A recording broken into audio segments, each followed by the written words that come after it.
Good morning, everyone. On behalf of our President, Greg Parsons, who is with us today, and our Board of Directors of the Fayette Chamber of Commerce, I would like to welcome you to our annual Legislative Luncheon.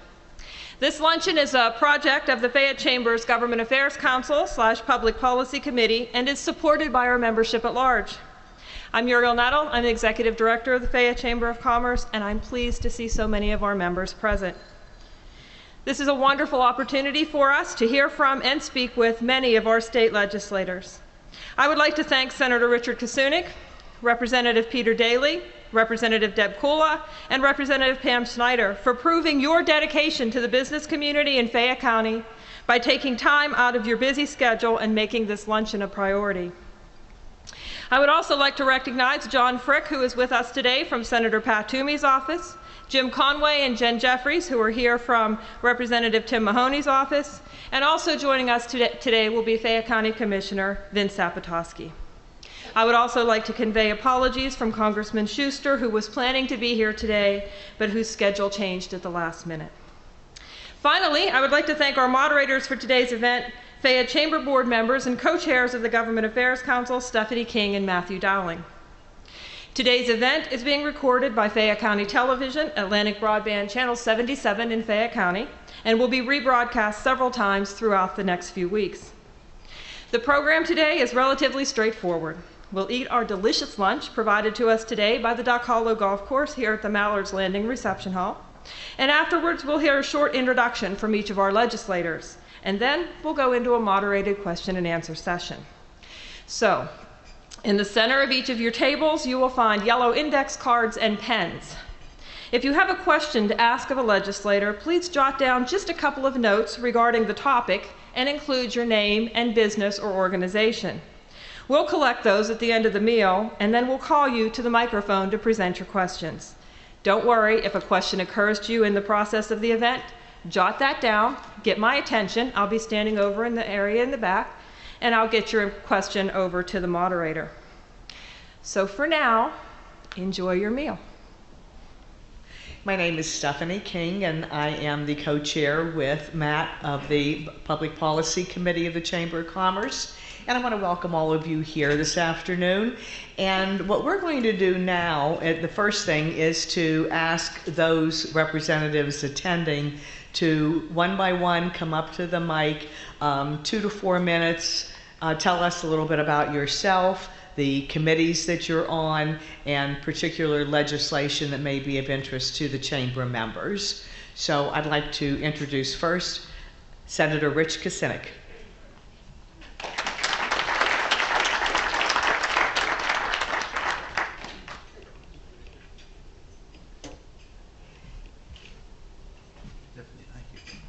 Thank you, ladies and gentlemen, for that warm welcome. It's a pleasure to be here today and joining you, and certainly, those of us in elected office look to each and every one of you for some guidance and things too in terms of what is on your mind. How can we help you? How can we better serve you in Harrisburg?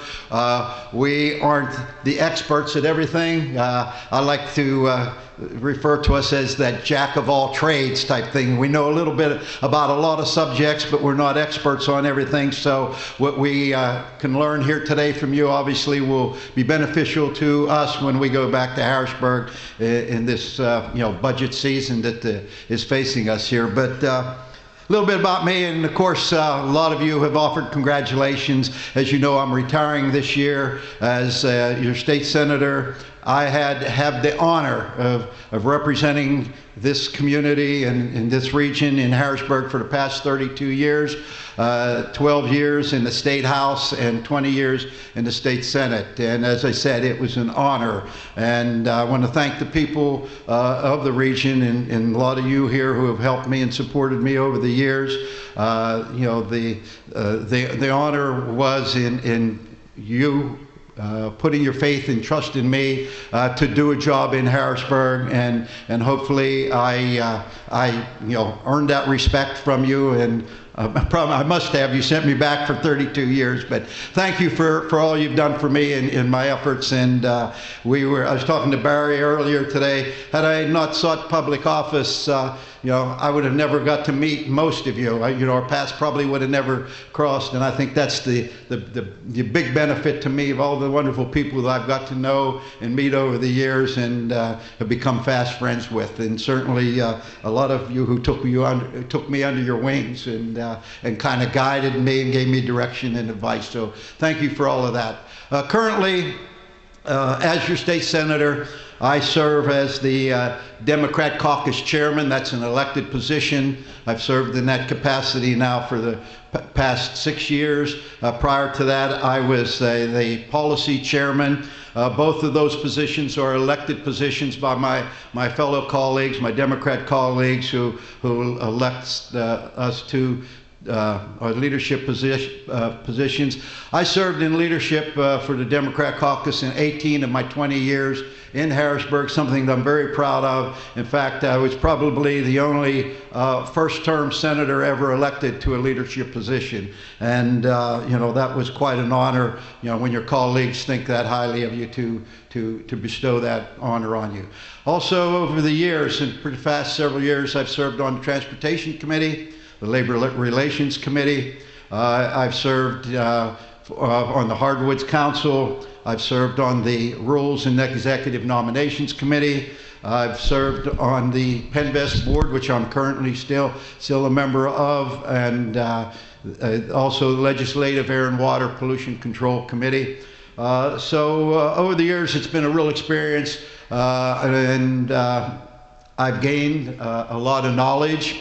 Everybody's asking me what I'm going to do when I retire, and one of the things I would like to do is get involved here in the community in terms of volunteering my time and putting forth my efforts and my experience towards continuing to try to improve the quality of life here in Fayette County. And that's something, I think that's the theme that we all have, not only elected officials, but also you as members of the business community here. We're always looking to what can we do to make things better? What can we do to just help the quality of life? And that's what we're charged with. And so we need to make sure that we do it to the best of our ability, and to never give up. Never give up, and to follow our dreams and to dare to dream, and those dreams can be attainable. So with that, once again, I'd just like to say thank you for everything. One of the things I'd like to point out, and I'm sure you might be getting some letters on this, I have a piece of legislation.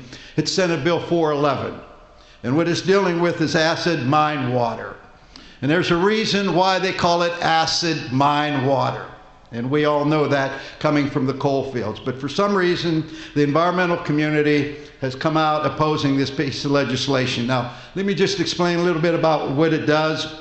We have blowouts all over the coal fields of Pennsylvania. It runs from southwestern Pennsylvania to the northeast.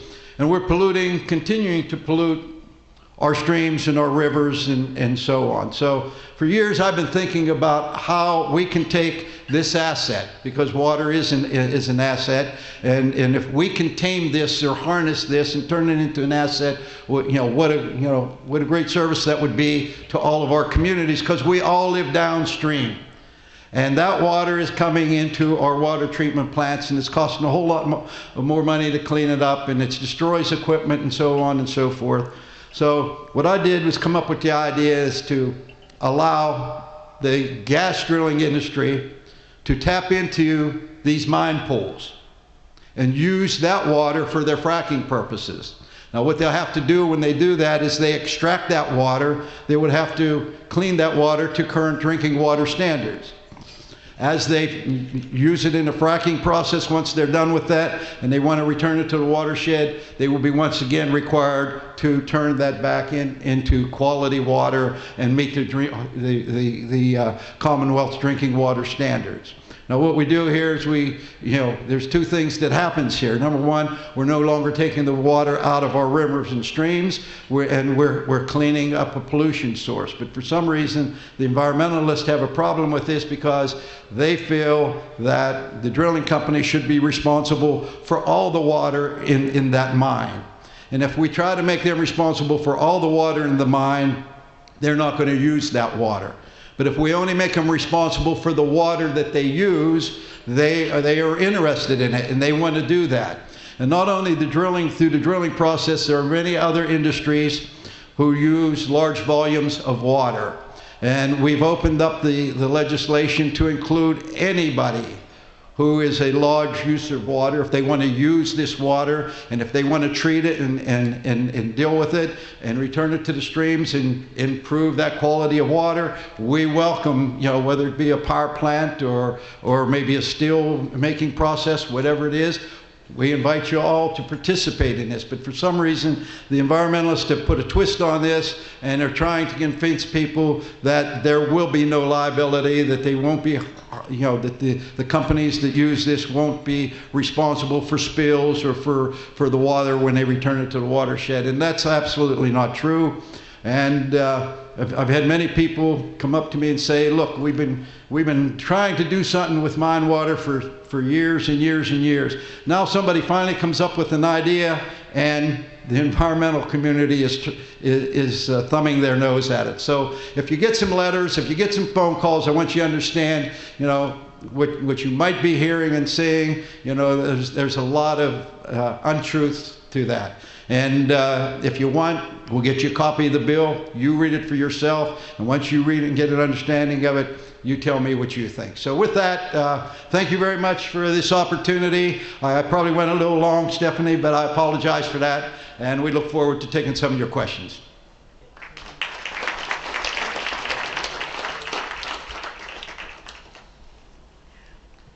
You are excused, Rich. That was your farewell speech.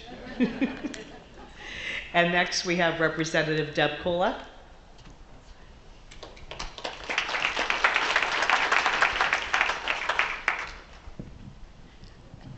I don't know why it is, but honestly and truly, every time I have been asked to speak somewhere, I always have to follow Rich. I mean, it doesn't get any more kind of fretful, I guess. But I am Deborah Kula. I've been in the House of Representatives for 8 years now. Since coming into the House, I have been on the Appropriations Committee, Judiciary Committee, Game and Fisheries Committee, and Agricultural Committee, which for me in this area has been a wealth of knowledge that I can bring back to topics that are of interest to my constituents. I am also on the Rules Committee. This is my first year for the Rules Committee. I was also elected by my peers to be the chairwoman of the Southwest delegation, meaning the representatives from the 4 counties. We have a delegation that meets, and I was very honored to be elected chairwoman. I am also a vice chair of the Policy Committee. The Policy Committee is the committee that goes throughout the state and brings issues for public hearing. And I have held, I believe, 4 public hearings at Penn State, Fayette, the Eberly campus. The most recent one was on the small games of chance legislation. And anyone that belongs to a nonprofit organization, whether it's a veterans group or whatever, you know what that small games of chance does in your fundraising efforts. The first bill really created quite a firestorm of comments about how hard it was going to be for these clubs to remain open and raise funding. The last bill we did was not perfect. It was not what we would have liked it to be, but it was a lot better than the first bill that we passed. Just recently, I was very honored to have proposed the Missing in America Project bill. Believe it or not, throughout the years, there were remains of veterans still in funeral homes, because there was no one there to claim them. There was no directive as to what that funeral director was to do with those remains. So my legislation allowed for, after efforts by the funeral home to locate a family member, that those remains could be turned over to a veterans organization. And there is a contact person here in Fayette County, Lanny Golden, who is with the Missing in America Project. Last April, we did the first burial here in Fayette County. We had 15 veterans that were located, plus one spouse of a veteran, that we interred into the cemetery of the Alleghenies with honor and with dignity. It was the most impressive ceremony I have ever attended, I can tell you that. The procession to the cemetery was over a mile long. That's the veterans that came from as far away as Virginia to be a part of this. So we're trying to get that working in the other counties to let them know you need to do some footwork, you need to contact your funeral homes and find out if this is happening. And we will continue to always make sure our veterans are honored and buried with dignity. Right now I have 2 bills pending. I don't know if it's a chamber issue, but I can tell you it's a big issue in my area. It's two game and fisheries bill. I can tell you people are saying to me constantly, I don't hunt in Pennsylvania anymore because there are no white-tailed deer. I know if you go to Allegheny County, they're going to tell you different. But if you go to Potter County, here in Fayette County, some of the northern counties that had the great hunting camps, you drive through there, those camps are closed. The small businesses are closed because the hunters aren't coming there. So I have 2 bills to kind of help the deer management problem. One is to go back to the 3-day doe season following buck, just like it used to be. The other bill is to eliminate the DMAP tags, which are deer management tags that allow you to kill more deer. Mine only deals with public lands. The farmers can still have them because we know the damage that can be caused to their crops. But to kill more deer on public lands, it is just not something that we should be doing considering the amount of money we're losing in the Commonwealth from hunting in Pennsylvania. I just talked with a gentleman the other day that is from here, says he doesn't hunt in Pennsylvania. He only hunts in West Virginia and Ohio because he can locate deer or whatever he is hunting at that time. My very first bill in the House was expanding the scope of practice for pharmacists.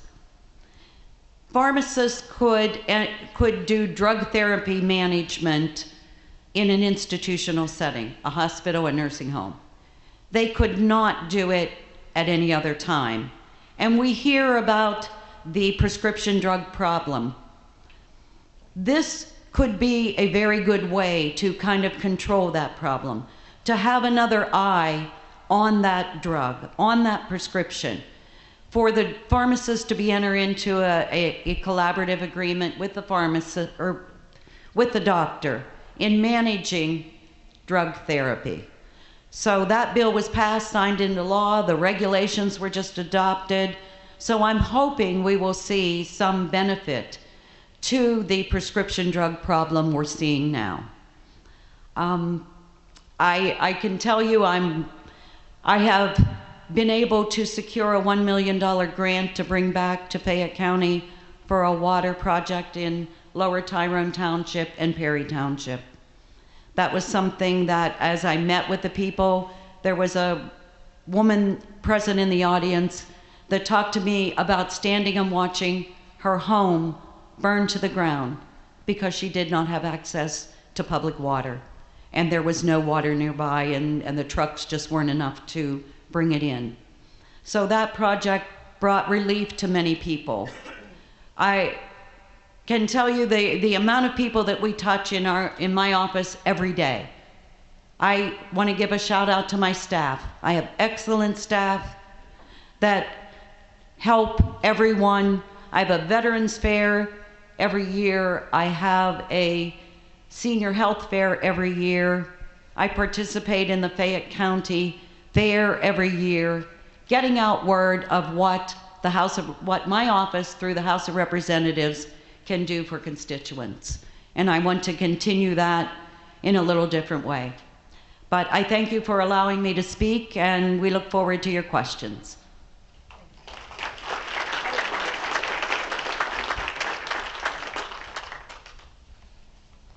We did expect Pete Daly. We have been advised that he is in court, so he's unable to be here, but he just might be able to get out and walk in before we're completed. But our final representative is Pam Snyder.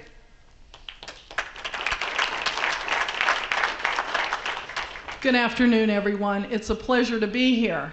And I would like to take 1 minute, since this is the first time publicly I've been able to say thank you, Senator Kusunik, for all of your years of faithful service to Fayette County. I wish you a healthy final year as you serve in the Senate, and I wish you a very healthy retirement. And I know you'll be hunting in Greene County. So thank you, Senator Kusunik. And it is an honor for me to serve in the House of Representatives with Representative Kula and everyone else that's there. I am blessed to represent the people of the 50th District. But before I tell you a little bit about me and what I've done in my first 14 months as a legislator, I want to tell you I am a proud member of the Fayette County Chamber, and I am a proud member of the Waynesburg Chamber in Greene County. So last Friday, who in here knows what I was doing? I got conned into participating in the polar bear battle, which is the Fayette Chamber versus the Waynesburg Chamber. 4 hours of competition. I had to hit a golf ball, which I've never done in my life, in the snow. 4 hours of intense competition. I told Muriel I think I should have gotten a pass and shouldn't have had to be here today because I did that last week. She told me, no way, so here I am. Polly, the big stuffed bear, went home to Greene County for the first time since the battles have started, but I am here to tell you it had nothing to do with me because my team came in dead last. But we had fun. It has been a very interesting and challenging year for me, as I have been a state representative now for 15 months. My district comprises all of Greene County, 2 municipalities in Washington County, and currently 5 municipalities in Fayette County. I have Point Marion, Masontown, 4 precincts in German Township, all of Luzerne, and Brownsville Borough. Through the redistricting, Fayette County is the only portion of my district that will change. I will lose Point Marion, and I will lose German Township, but I will pick up Redstone Township and Brownsville Township. So Fayette will be tweaked a little bit in the 50th, and I'm looking forward to meeting and learning about those new communities. It is quite an experience to be in Harrisburg, and I can assure you that what Senator Kusunik talked about with the acid mine drainage and the problem that we have here in southwestern Pennsylvania is real. I had been in office for about 2 months, and I was driving to Harrisburg one Sunday, and as I went through Clarksville, just as you leave Greene County ready to head into Washington County, I noticed this orange water all along the road. And I thought, oh my, something's really wrong. So I slowed down, and I continued to look, and I could see it laying along the road. And I knew we had a problem. So I called DEP and I said, look, you've got to see what's going on here. I don't know what's going on. So they did. They came out and they started to do some research to see what was happening. But of course, you know, nothing in government happens quickly. So it took several weeks and it continued to get worse. You could see the acid mine water draining into 10 Mile. We were going into spring and the boating season where all of those businesses along the river could have been truly impacted had this not been handled quickly. It turned out it was coming from the old Clyde mine. The boreholes had been clogged and DEP came in, and I have to give DEP a lot of credit. They worked diligently, they worked quickly. because I was on their backs every day saying this cannot happen to this river, to this creek, and to the businesses down there. And we have the Rivertown community folks here today, and they know what I'm saying. They were able to drill a new hole, get that plant pumping, and get that mine pulled down so that that problem was solved. So Senator Kosunig's legislation is critical because just another half a mile down the road, there is also orange acid mine water laying along the road. But the problem with that one is it can't be fixed by anybody because it has come from the old Agnes abandoned mine. And it goes so far back that it's not the state's responsibility under the law to fix it. So that just continues. So, Senator, I hope you're successful because it's important. It's really important to southwestern Pennsylvania. I serve on 4 very important committees that I think are very critical to my district. I serve on the Aging Committee, the Environmental and Energy Committee, Labor and Industry, and I serve with Representative Kula on Games and Fishery. I tease them all the time about game and fish and say this is how they torture freshman reps by putting them on game and fish, but the chairman tells me he would probably pay money to get rid of me, but that hasn't happened just yet. They are 4 very important committees. We are very busy. We are very active. My first year, I learned a lot. And right now, I do have a couple of pieces of legislation that I am working on and that I hope to get to the finish line. I'm working on some elder abuse issues in regard to caregivers who come in and take elderly people's prescription drugs. I am also working on a piece of legislation that would, we have the discrimination laws out there that you can't be discriminated against for your race, for your religion, for anything like that. But what is not in that law is your familial or marital status. So I have a piece of legislation to change that you can't discriminate against someone for a job or anything else if they plan to get married or have children. I always thought that was the law, but it turns out it is not, so I'm working on that. And also, as I'm sure you all know, one thing this year that I failed at was keeping Hatfield Power Station open. And I watched 200 people lose their jobs at that facility. I totally disagree with the way the process went. I totally disagree with how quickly it happened. So I have introduced a piece of legislation it's the coal deactivation, here I am going blank. Anyway, it would change how we would be allowed to close coal-fired power plants.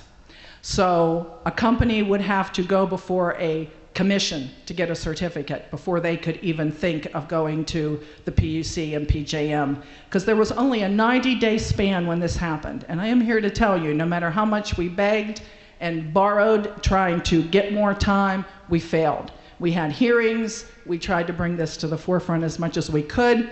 It pained me greatly because Hatfield was one of the dirtiest power plants for decades, and our communities lived with it. And then Allegheny Energy invested $750 million to clean it up, and it became one of the cleanest power plants, and then they closed it. And then as we went through sub-zero temperatures this winter, we had PJM asking everybody to please conserve their electricity because the grid was compromised. So I am not pleased with how the process occurs, and I've got a piece of legislation out there to try to change that. So again, it's a pleasure and honor for me to serve the people of the 50th District, and I look forward to your questions. Thank you very much.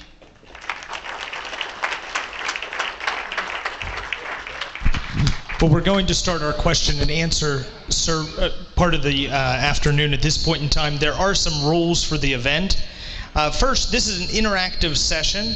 It's meant to focus on business and organizational issues. Please ask your questions to the appropriate representative. Follow-up by other legislators is not necessary, although a legislator, if you feel it's more appropriate for one of your colleagues, can feel free to defer that. This is not a debate or a campaign type event, so questions need to be concerns of the business or organizational community. Please also follow general rules of public decorum, which we've never had a problem at this function in the past with that. And in order to hear from as many members this afternoon as possible, we are going to ask that we move on from one topic after we've asked that question. So we're going to refrain from follow-ups on the same topic, and that's why we ask for your questions in advance.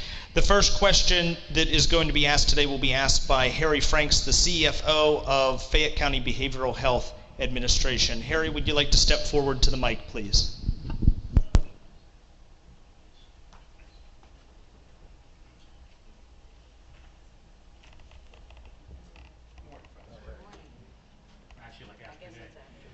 Question. Within the index card, that I had written, I wasn't sure what the. Oh, I'm sorry. I'll read it. Okay, thank you. What is your present, opinion of the Healthy PA welfare proposal to expand the medical assistance eligibility to about 500,000 individuals statewide, and the related changes in the healthcare benefits that will be made to the current 2 million plus current MA individuals. Specifically, the one thing that our office focuses on is the changes in the essential benefits package that will be affecting both the MA and fee-for-service population as well as the health choices population. There are drastic cuts included within the overall proposal, and just as a item of food for thought is the local estimate of the cuts in services that will take place is at somewhere in the neighborhood of about that $4 million annually. So therein lies my question, but I just wanted to hear your opinion on that. Mr. Franks, is there someone in specific you'd like to address that to? Really Look, is that on? In terms of the cuts, obviously, the state is, not solely responsible for the funding levels. A lot of the cuts are coming from the federal government, and in terms of the state, we're in dire financial shape also. So the cuts that we're seeing coming down from the feds, and this isn't anything new. This has happened over the years and such, and basically states have been asked to pick up the balance or whatever the cuts is, and quite frankly, we're no better off than the federal government is, and in a lot of cases, as you know and we all know, there are people out there in need, and we can't let these people stranded. I mean, this is my personal feeling. I know we always hear a lot about people abusing the system, taking advantage of the system, and I'm not going to sit here and say that there aren't, but by the same token, there are people out there in need that have fallen on hard times, and as Americans, and the way we were brought up and whatnot, it was always taught to us that we should help the neighbor and lend a helping hand when people are down and out and when they need help.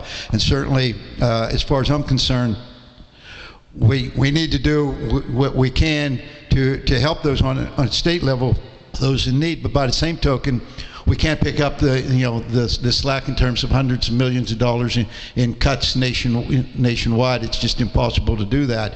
However, one of the things that we did have an opportunity to do, and the governor saw fit not to, was the $400 million that we could have drawn down from the Medicaid and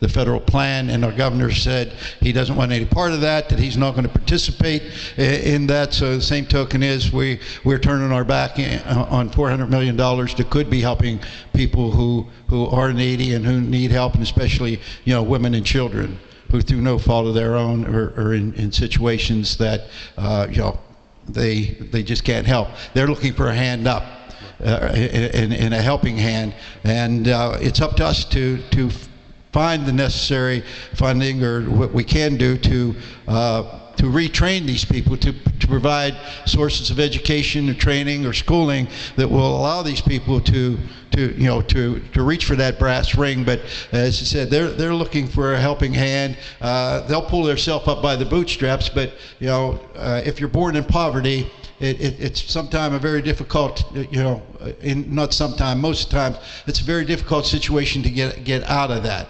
And we here in Fayette County, probably more so than anybody, see that happening in our neighborhoods, in our communities each and every day. And it's up to us to be a part of something, to provide the resources, the schooling, the retraining, whatnot, to get these people employable and you know, and they can become productive citizens of this Commonwealth. Just to like follow up on that subject though would be is there are ways to like achieve the economic savings that I know the governor has been trying to like achieve in terms of being better able to financially manage the costs within like the welfare system. The primary like issue is that the reform should be focused on just the like addition of those 500,000 members like statewide that would be brought into a complete use of the federal marketplace process of letting them choose to get in and purchase health care, you know, like coverage. Like our concern and our focus like was more on the reform efforts that are like included within this package. The cuts in benefits and services that will be taking place relative to the current pool of like Medicaid members are going to like increase local law like enforcement costs, higher use of state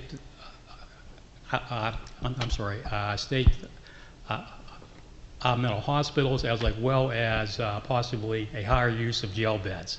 So that was the rest of my comment there. So I didn't know if you had any further. Well, I can tell you I've heard from some people trying to comply with the Affordable Care Act. And I heard from a gentleman in Connellsville that provides that service to people when they come in and they need a little bit of help looking at things.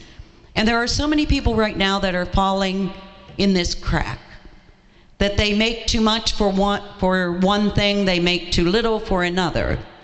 And had the governor chosen to opt into the Medicaid expansion, which is his proposal, is the Health EPA. And there are some things within that I don't know if the federal government will actually allow that to go through.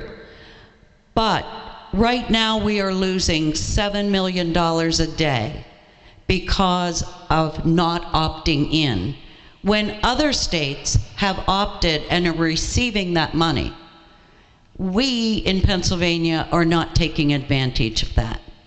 So right now we have probably 400,000 people that are not insured because of the crack that they are in, plus maybe creating 40,000 more jobs if this opt-in was adopted. And the strange thing about it is, even though this Health EPA plan was submitted, that opt-in still could have been done.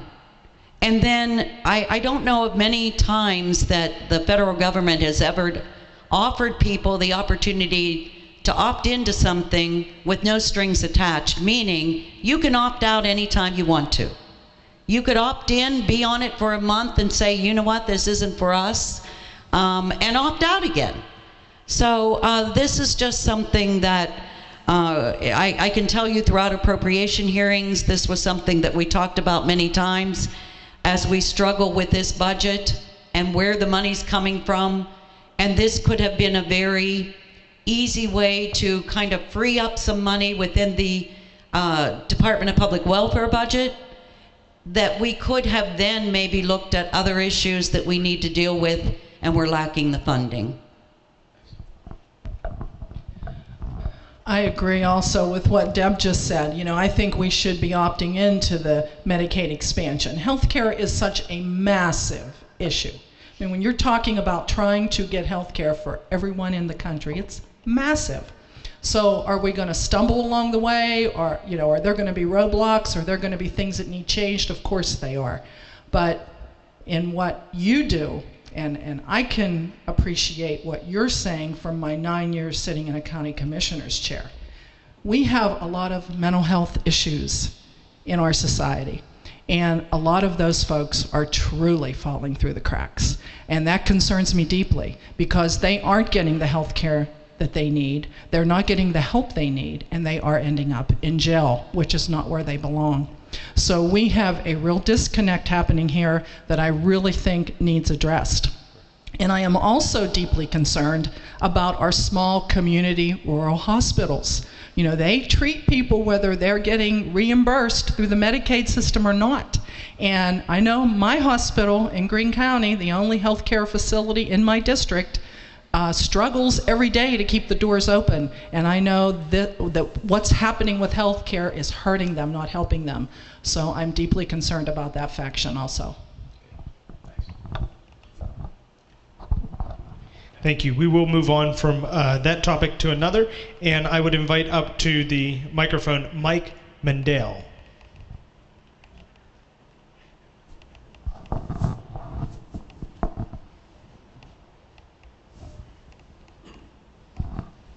My question is, I guess, to Senator Kosunik or anyone else who wants to, how can the local community become more involved in regulating the gas industry? Well, I think we all need to be vigilant in terms of any industry, in terms of the environmental problems that could be created. Now, the fact of the matter is this: what we all got to understand is, number one, the drilling industry is here, and fracking does take place here in the Commonwealth of Pennsylvania, and it does provide a resource and a number of jobs, and they are family-sustaining jobs.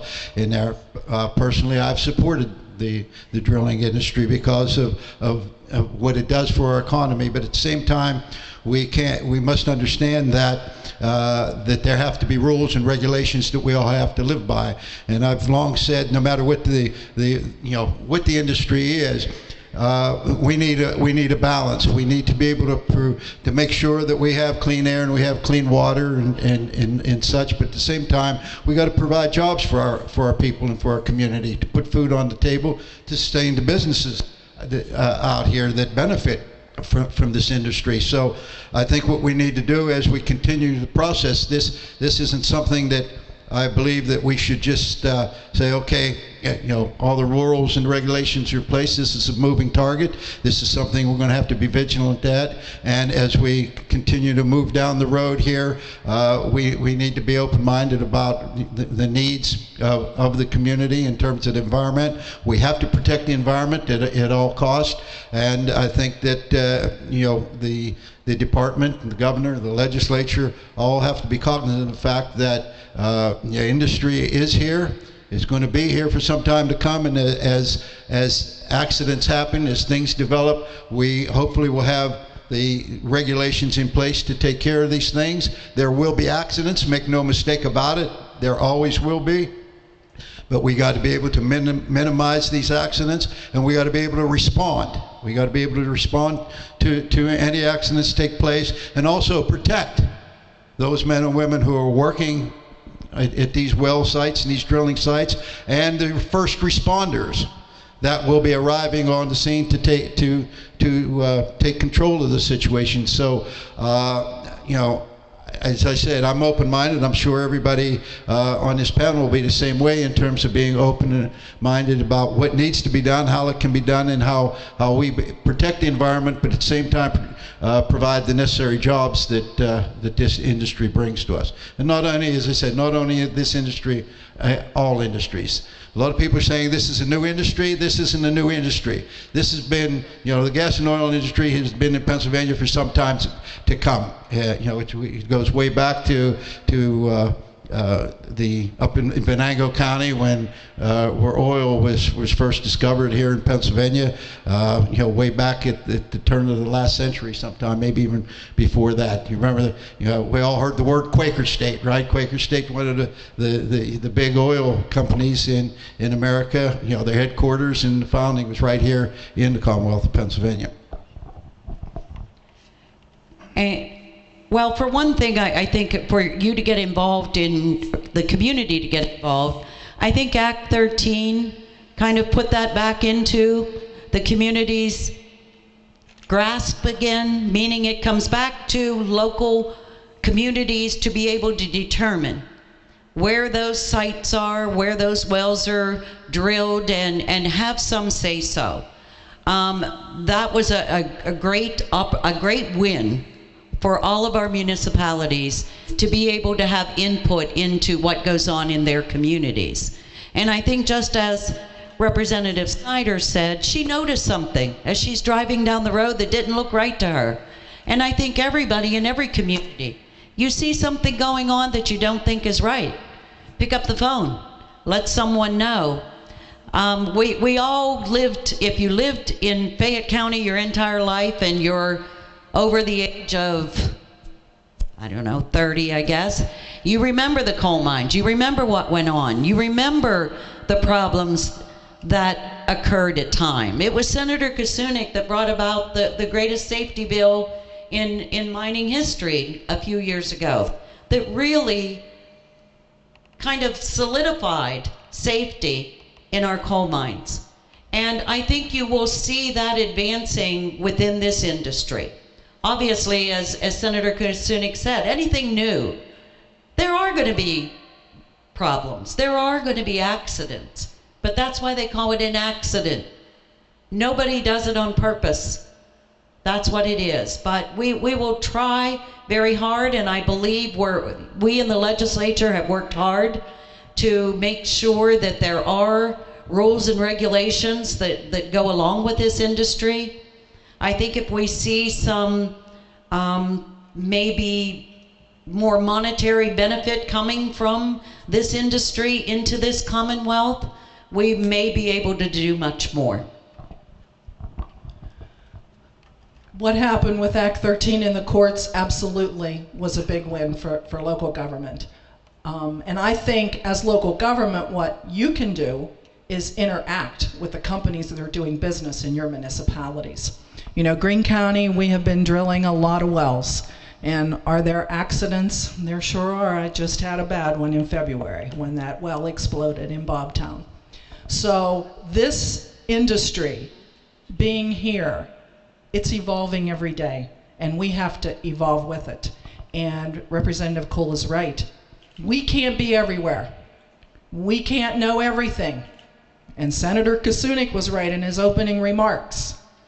We know a little bit about everything, but we don't know a lot about anything. I mean, that's pretty much how it is because there are so many issues that come before us. So we are all in this together. It's our communities. It's the jobs that impact the economy in our areas. So everybody's eyes and ears are important. You know, ideas for legislation, they don't always pop into my head. They come to me from my constituents about a problem they've had, how something needs changed. And it's the same way with this. We're all in it together, and local governments need to really interact with the companies doing business in their municipalities, and I really think that helps. But I'd just like to add one more thing to that. When we were developing legislation concerning the gas and oil industry, one of the things that I fought for and was unsuccessful in getting into the legislation, but I continue to fight for it, and we'll continue to try to get a pot of money.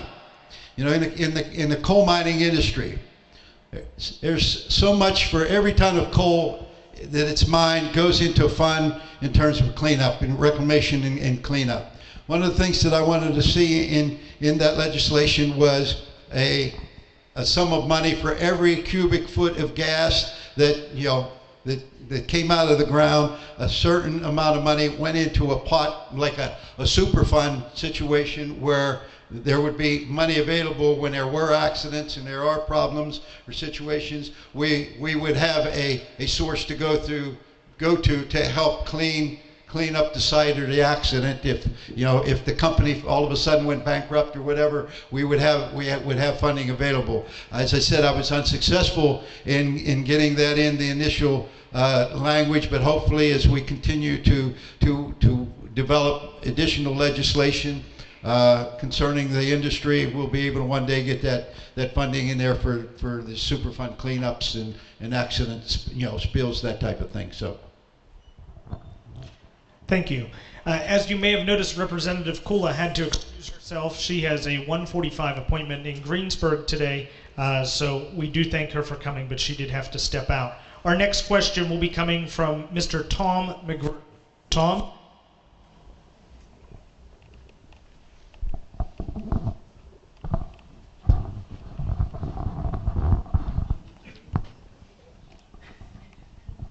Yeah, I really don't have a particular question, but what I would like to know, before we get into the local elections and run into 2016 and everything, I would like to get a definition of what middle class is.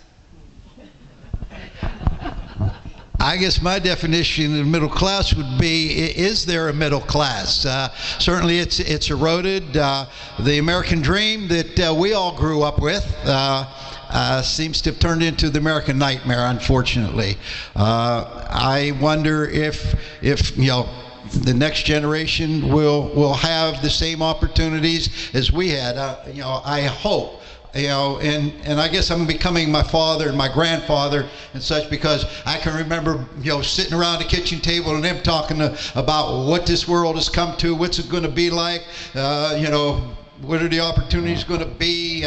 This young generation, they're going to lead this country down the wrong path, or this country will self-destruct. But guess what? We made it, didn't we? We made it, and I think we did our parents and our grandparents well, and we still live in the greatest country that the world has ever seen, and we're very fortunate. Those of you who had an opportunity to travel out of the country, and no matter how bad you think things are here, or what's wrong with the country, when you go to another country and you see what's happening there, you see razor wire, you see policemen walking around with Uzis, and just see the problems in terms of people being unemployed and not having opportunities and such. As I said, we are very fortunate. I thank God. Every time I pray, I thank my grandparents for having the guts to leave Eastern Europe and come here to the United States, so so that their offspring would have a better way of life and a better quality of life. And on Memorial Day, when I go to the graveyard, I kneel down and I say a prayer and say thank you for doing that for me, because without that, who knows where I would have been or what my life would have been like. So you're right, in a sense, the middle class is eroding, but I believe that we will have an opportunity to, in the future, as we get this economy turned around, get it on the right path, and it will happen. The pendulum always swings, and it'll be swinging back in the right direction, that the middle class will survive, and there will always be a middle class, and our children and our grandchildren will have the same opportunities that we have. And as I said, this by far the greatest country the world has ever seen, and we are very fortunate. We are the ones that are blessed to have been born here and been able to assemble like this and talk like we are, and it'll continue, trust me. Well, I'm concerned that the middle class could become extinct. I certainly hope not. We do live in a great country, but until we start manufacturing our own products again, until we start creating more jobs in this country and taking care of ourselves, I get concerned, and I'm like Senator Kusunik, this does make me feel old. Because every generation said, what are we going to do? And now I feel like that's me saying that. And I haven't had time to dye my hair this week, which is why it looks a little frosted, so I even feel older. But I get concerned that the gap between the haves and the have-nots, that gap's getting just maybe a little too wide. And, I have 2 daughters. They work hard every day at what they do, and 2 son-in-laws, and I believe my kids are the middle class. But I think we need to, really continue to nurture and manufacture and grow what we can do right here at home, so that we can continue to have a strong middle class, because I do believe it's a big part of our culture and society, and we need it in the economic atmosphere. Our next question is an unsigned question, and it has to do with voter ID. So I would invite both of you to talk a little bit about the voter ID laws.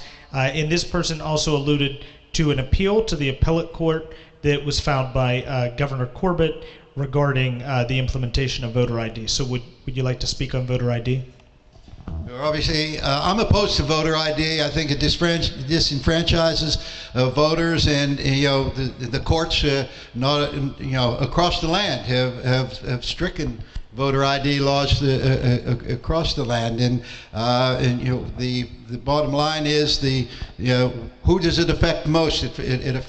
It affects the poor people of this country, not only the Commonwealth but of this country, and certainly not everybody has a driver's license in many cases, and we might all be surprised to hear that, but we live here in Fayette County where we grew up driving before we ever were of age, and certainly as soon as we turned 16 we were there getting our driver's license. But what I found out, a lot of people who live in the cities, particularly the larger cities, don't necessarily get a driver's license, and they don't have a form of ID showing photo ID. And as I said, it disenfranchises the poor people, and it's aimed at, in all honesty, and basically the courts have said this, that it's aimed at a particular party and a particular segment of our population. So I believe in a time when we should be encouraging people to vote. As you all know, you read the papers just like I do. Here in Fayette County, a good turnout. A good turnout anymore is 25–30%. We want everybody to vote. I mean, that's what this country is founded upon. That's what our founding fathers, wanted, the freedoms and the right to vote. People are dying and fighting for freedoms that we have enjoyed for years, and we need to be encouraging people to register to vote and do, to pick the people who represent them in Harrisburg, in D.C., on the local level. That's what America's founded on. That's what the principles are about. And instead of discouraging people, we need to be out there encouraging people to register to vote and get them to the polls, and let them know about the importance of what a vote means. A lot of people will even say, what's my vote mean? One vote. Trust me, I've seen over the years now, I've seen several elections determined on the outcome of one vote.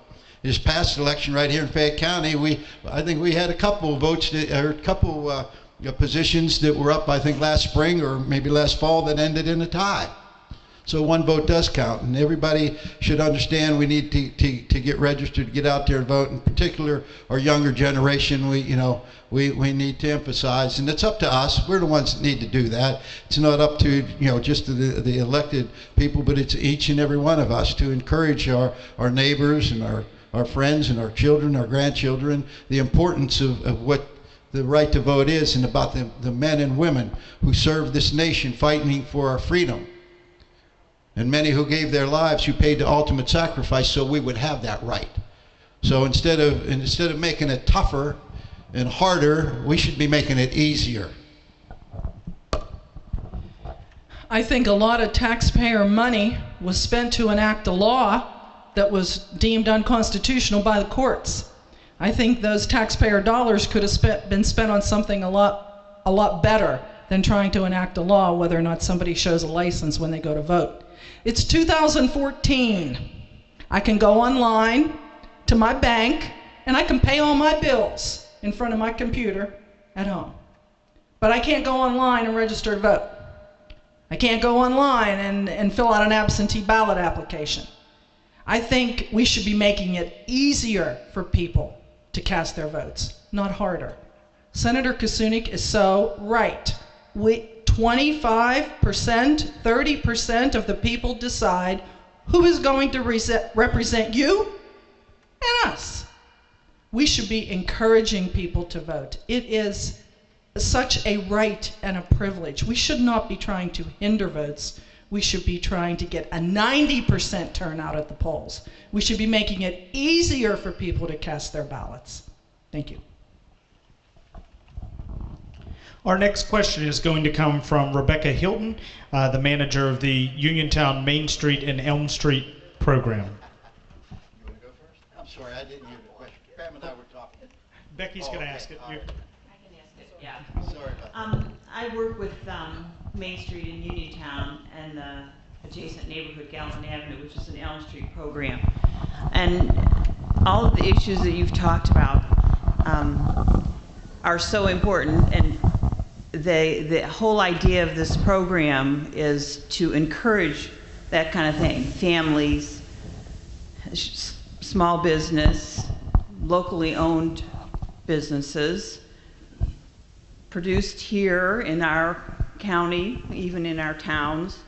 And the program has a setback of some money, and I was wondering if there's any chance that it's going to be reinstated to its former level of funding.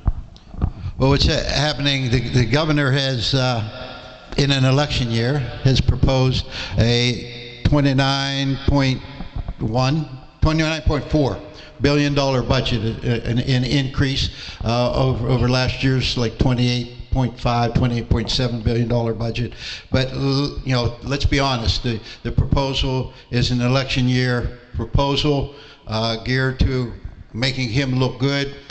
He's projecting a 4.2% growth in the economy in terms of growth here in Pennsylvania. And ladies and gentlemen, we haven't had a 4% rate of growth in the Commonwealth of Pennsylvania for years. It's probably averaged 1.75, something like that, over the years. So what he's doing is inflating a budget, and of course talking about increased funding for various projects and so on. However, I don't see how that's a reality when we know that right now, I'll give you an example. Right now, the personal income tax is $100 million short of what last year's projection was, and we projected less than 2% growth last year. So how are we going to meet the 4% growth? What's going to happen is that at the end of next year, we will probably be $2 billion in debt if his budget goes into effect, if we pass the budget that he proposed, which will mean probably either the highest or the second highest tax increase in the history of the Commonwealth of Pennsylvania. It's not realistic and it's not doable. So I would like to sit here and tell you that yes, that will happen, but the reality of it is, I'm not sure that it will, because the money is not going to be there.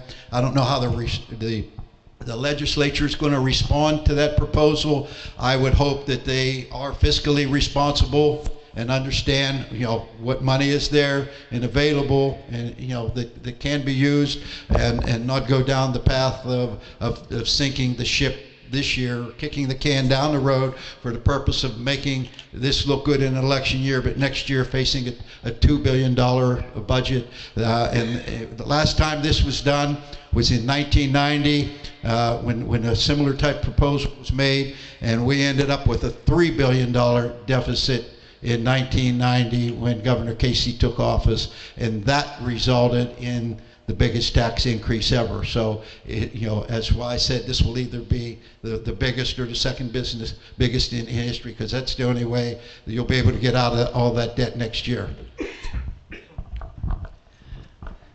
I don't know. I don't know if that money will stay in the budget. Until we get into the budget season, it's hard to say. As Senator Kusunik said, there's a lot of moving parts here. I would say, I hope so, because I know how successful the Elm Street programs have been. I've watched it in Greensboro, I've watched it in Waynesburg. I know how important that is for local communities to have that kind of funding and sustainability to be able to make the community better. So my answer is I hope so, but who knows? Thank you. We have just about 10 more minutes and perhaps time for one or two more questions. This is another unsigned question, and Pam, it may be directed towards you. On Wednesday, the PA House voted to remove the exemption for labor unions in the crime code on stalking and harassment. Could you talk a little bit about that? There was a vote to do that, and it did pass the House, and now it is going to the Senate. I voted no on that bill. I am a strong advocate for labor unions and bargaining rights and being able to have their freedom of speech. So I was a no vote, but it will go to the Senate and we'll see what happens there. We're going to move on to a pre-scripted question, which is in line with the PA Chamber of Commerce. The Fayette Chamber of Commerce is made up of nearly 600 businesses and individuals throughout the county. It's a member of the Pennsylvania Chamber of Commerce. Traditionally, on legislative issues, we tend to align most times, but not necessarily all of the times, with the PA Chamber's legislative priorities. For 2014, one of the hot button issues is that the minimum wage increase. Can you tell us your views on the minimum wage increase and how it would impact the business community, either positively or negatively, here in Fayette County? Over the years, I've always supported an increase in the minimum wage, and obviously, if it would come up in our chambers, I would support it. Right now, the minimum wage for a family of four, those folks are living in poverty. And we were talking about the middle class. We were talking about, what can we do? How do we give people help people out with a helping hand or a hand up? And we can't continue to ignore the fact that here in Fayette County, a lot of people, a lot of our population are working 2 jobs, some working 3 jobs at minimum wage, trying to make ends meet, trying to put food on the table, and certainly, I think it affects the business community in a sense. And I know, obviously, the business community has to pay these wages, but at the same time, the business community wants my business. When, they want these people to have additional spending money to go out and maybe to buy furniture, to be able to buy food and clothing, and they support the businesses that the chamber represents. So I think by an increase in the minimum wage certainly would help the economy in the sense that it gives people a little bit more spending money, a little bit more buying power, and they would be able to obviously spend their money, Bobby Junk, hopefully in Fayette County, buying local, right? I too would take a strong look and would support an increase in the minimum wage, and I would hope, as with a lot of pieces of legislation that come before us, that the PA Chamber would be engaged and involved, and there's always a way to tweak bills. So if it's going to impact a small business, maybe there's a way to have an amendment that would help that, but I would definitely support an increase to the minimum wage. Okay, well, we thank you very much for your comments today. We are right before the 1:30 mark, and we did promise to get everyone out at that time. If you do have some extra questions or would like to mingle, we invite you to do that. Also, if you'd like to become more active with the Fayette Chamber of Commerce's Legislative Affairs Council, we do meet on a regular basis. Please watch your chamber newsletter for meeting notices and upcoming meetings, because we do carry these conversations out throughout the year. So we thank you both and Deb for being with us here today, and we thank all of those of you who are viewing on Fayette TV 77. Have a great afternoon.